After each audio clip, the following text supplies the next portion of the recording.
Petit point leçon. On va voir à travers un exemple comment étudier les variations d'une fonction. Donc vous avez déjà fait pas mal de choses en première là-dessus. Le domaine de définition, normalement, c'est bon. La dérivée, le signe de la dérivée. Le signe de la dérivée nous donne les variations de f, les images. Et en fait, ce qui est nouveau cette année en terminale, c'est les limites. Et ensuite, on peut vérifier la cohérence du tableau. Donc c'est surtout l'étape 6 qui est nouvelle en terminale. Donc on va faire ces 7 étapes à travers un exemple. On a la fonction f, c'est 2x carré plus 2x plus 4 sur x moins 1. Première question, déterminer son domaine de définition. Alors, une fonction de base, on dit qu'elle est définie sur R, c'est-à-dire sur tous les réels, sauf qu'il peut y avoir des petits soucis. À quel moment il peut y avoir des petits soucis? Quand il y a une racine carrée, parce que l'intérieur est forcément positif, et quand il y a une division, puisque on ne peut pas diviser par 0. Donc là, ici, on voit qu'on a une division, donc le dénominateur ne peut pas faire 0. Donc on écrit x moins 1 ne peut pas faire 0, le dénominateur ne peut pas être égal à 0, et donc x ne peut pas être égal à 1. Donc le domaine de définition, c'est tous les réels sauf la valeur interdite, tous les réels sauf 1. Donc on peut l'écrire de deux façons différentes. Soit on écrit moins l'infini 1 union 1 plus l'infini, tout intervalle ouvert, ou soit on peut l'écrire R privé de 1, tous les nombres sauf 1. Question 2, étudier les variations de f. Donner les résultats dans un tableau de variation complet avec les limites. Donc à ce moment-là, on va faire tout ça. Donc la première question, c'est bon. On sait qu'on a une valeur interdite à 1. Donc on sait que quand on va faire un tableau, on aura la double barre pour en x égale 1. Donc on va faire la deuxième étape, on calcule la dérivée.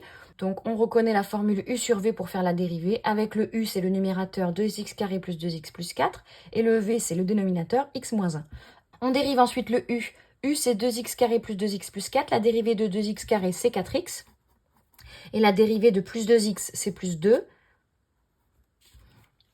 Et la dérivée de plus 4, c'est 0. Donc on a u'. Et ensuite, v, c'est x moins 1. La dérivée de x, c'est 1. La dérivée de moins 1, c'est 0. Donc on a notre u', v, v'. On utilise la formule de dérivée d'un quotient que vous avez appris en première qu'il faut connaître par cœur. Donc la dérivée de u sur v, c'est u'v moins uv' sur v carré. Alors u'v, on multiplie cette diagonale ensemble, on n'oublie pas de mettre des parenthèses. Donc 4x plus 2 fois x moins 1, moins uv', c'est cette diagonale-là qu'on multiplie. Donc 2x carré plus 2x plus 4 fois 1, c'est pas la peine de mettre le fois 1, ça fera 2x carré plus 2x plus 4. Mais on n'oublie pas les parenthèses, parce que comme il y a un moins, il faudra ensuite changer tous les signes de ce qu'il y a après le moins. Sur v carré, sur x moins 1 au carré. Le dénominateur, on le laisse comme ça, on ne le développe pas parce que dès qu'on a un carré, ce sera beaucoup plus facile de déterminer les signes, puisque le but après c'est d'étudier le signe de la dérivée, et on sait qu'un carré est positif. Donc on laisse le dénominateur tel quel, par contre le numérateur, on va le développer. Donc 4x plus 2 facteur de x moins 1, on fait la double distributivité, on arrive ici. Et là, comme on a un moins, on change tous les signes. 2x carré devient moins 2x carré, plus 2x devient moins 2x, et plus 4 devient moins 4. Et on simplifie tout. Et on obtient que f' de x égale 2x carré moins 4x moins 6 sur x moins 1 au carré. Donc calculer la dérivée, c'est bon. Étape 3, étudier le signe de la dérivée. Et ça va nous donner, on va faire l'étape 3 et 4 en même temps. Le signe de la dérivée et les variations de f, on va les mettre dans un tableau. Dans mon tableau, je mets le numérateur de la dérivée, donc 2x carré moins 4x moins 6. On va étudier son signe.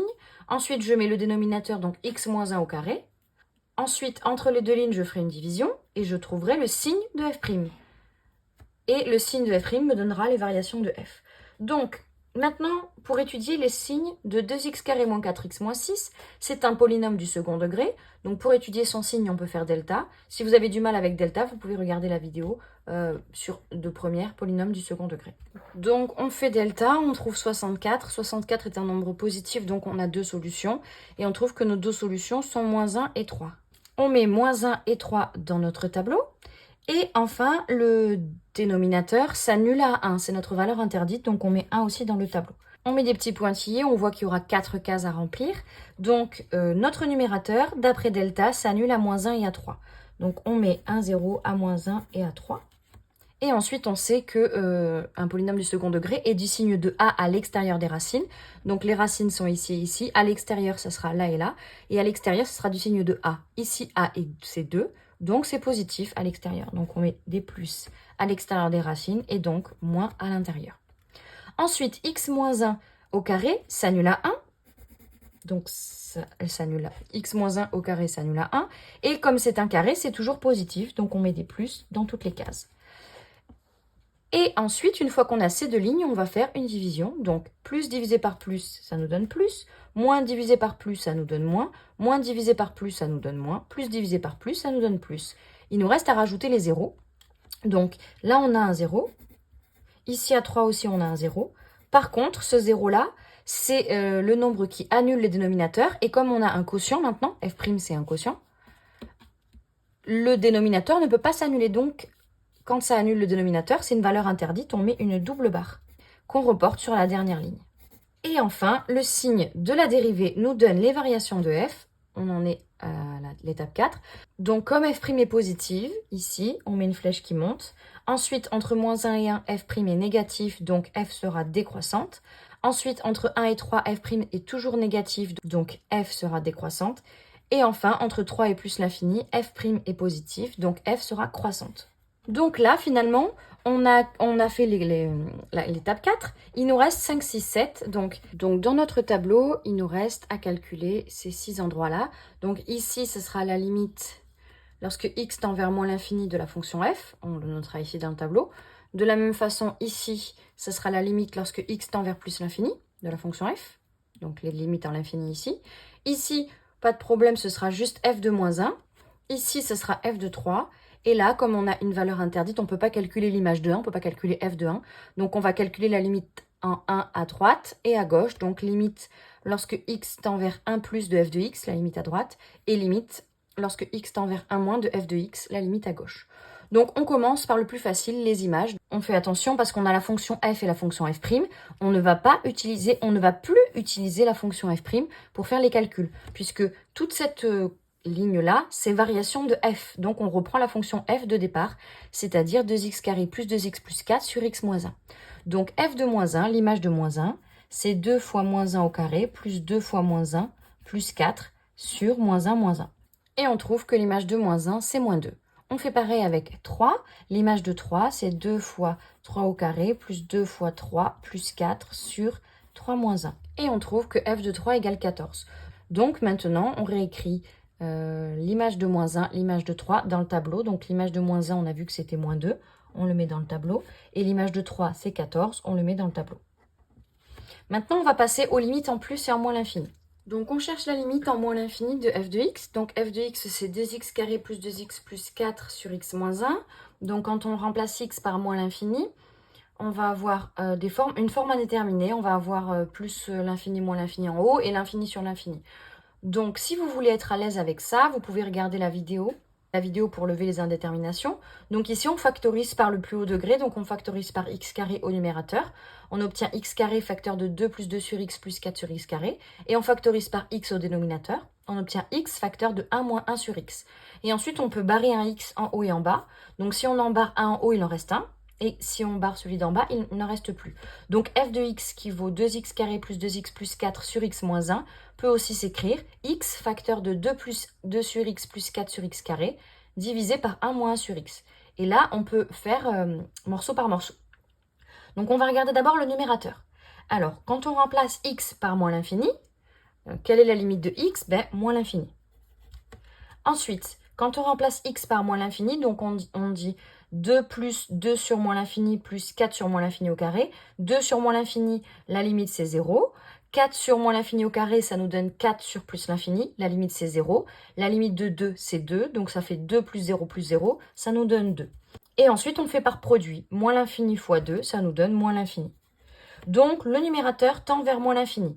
Ensuite, on passe au dénominateur 1 moins 1 sur x. 1 sur moins l'infini, ça nous donne 0. 1 moins 0, ça nous donne 1. Donc, la limite du dénominateur, c'est 1. Et ensuite, on fait un quotient.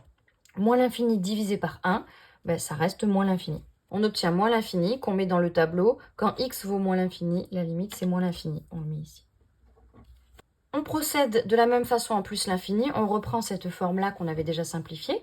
Donc, la limite de x en plus l'infini, donc x tend vers plus l'infini, ça fait plus l'infini. De la même façon ici, 2 sur plus l'infini, ça tend vers 0. 4 sur plus l'infini au carré, ça tend vers 0. Donc, 2 plus 2 sur x plus 4 sur x carré tend vers 2. Par produit, plus l'infini fois 2, ça nous donne plus l'infini.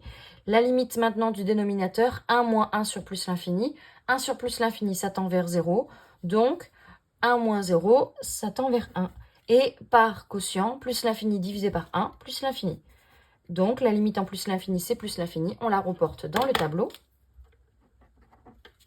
Et il nous reste à calculer la limite en 1 moins et en 1 plus. Donc, on reprend cette fois-ci notre fonction principale. Celle qu'on avait écrite ici, c'était pour lever les indéterminations en plus l'infini et en moins l'infini. Donc, maintenant, on reprend notre fonction principale. Donc, on est maintenant en 1. Donc, on remplace les x par 1. Donc, 2x carré plus 2x plus 1. La limite en 1, on fait 2 fois 1 au carré, ça fait 2. 2 plus 2 fois 1, 2 plus 2, 4. Plus 1, 5. Donc, la limite du numérateur, c'est 5. Pas de problème. En bas, par contre, si on remplace x par 1, 1 moins 1, ça fait 0. Et donc, c'est là qu'on va se placer en 1 moins. Donc, pour savoir de quel signe, pour savoir si on met 0 plus ou 0 moins, on remplace x par un nombre un tout petit peu plus petit que 1, par exemple 0. 0 moins 1, ça fait moins 1, c'est négatif, donc ça nous donne 0 moins. Et ensuite, 5 sur 0 moins, la limite, c'est moins l'infini. Si vous n'êtes pas à l'aise avec les limites en 1, vous regardez la vidéo, calculez la limite d'une fonction en un réel A. Et ça va vous aider là-dessus. Et de la même façon ici, si on calcule la limite en 1 plus, donc on remplace x par un nombre un peu plus grand que 1, donc par exemple 2. 2 moins 1, ça nous donne 1. 1 c'est positif, donc ça nous donne plus. 5 sur 0 plus, la limite c'est plus l'infini. Et on met les limites dans le tableau. Donc en 1 moins, c'est moins l'infini. En 1 moins, donc un tout petit peu avant 1, c'est moins l'infini. Et en 1 plus, un tout petit peu après le 1, c'est plus l'infini. Et dernière étape, on vérifie la cohérence du tableau. 2 moins l'infini, c'est normal qu'on monte jusqu'à moins 2. 2 moins 2, c'est normal qu'on descende jusqu'à moins l'infini. Aucun problème. Ensuite, ici, on est à plus l'infini, on descend jusqu'à 14, c'est cohérent. Et de 14, on remonte jusqu'à plus l'infini. Pas de problème. Voilà comment étudier les variations d'une fonction.